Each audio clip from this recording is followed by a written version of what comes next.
C'est donc bientôt la fin des vacances en France, marquée par de fortes chaleurs et beaucoup de soleil encore une fois. Et oui, et le Nord en a aussi profité. Les campings, hôtels, restaurants ont fait le plein cet été, notamment sur le littoral, grâce en partie au tourisme local. Les vacanciers originaires des Hauts-de-France représentent 46% de la fréquentation touristique.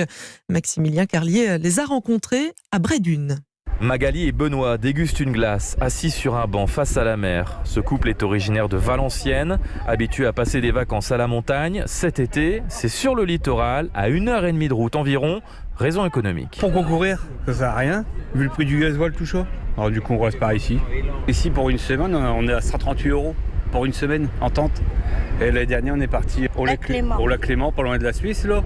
300-400 €. Des vacances à moindre coût, insistent ces deux touristes. En plus, il n'y a aucun péage et ici on n'étouffe pas.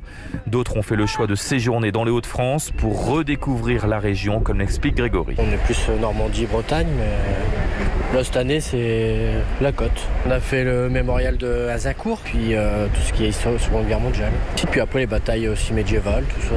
On visite le patrimoine de la région. Des nordistes qui restent dans les Hauts-de-France, une tendance que confirme Thomas, vendeur de glace à Bray-Dunes. Auparavant, c'était plus des gens qui venaient à la journée, qui faisaient un aller-retour. Mais cette année, il y a beaucoup plus de vacanciers qui prennent des locations, appartements, campings, etc.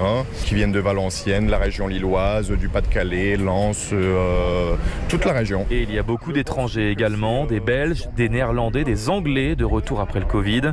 Plus surprenant, souligne ce saisonnier, on a vu cet été de nombreux touristes bordelais ou cannois. Bray-Dunes, Maximilien Carlier, Europe.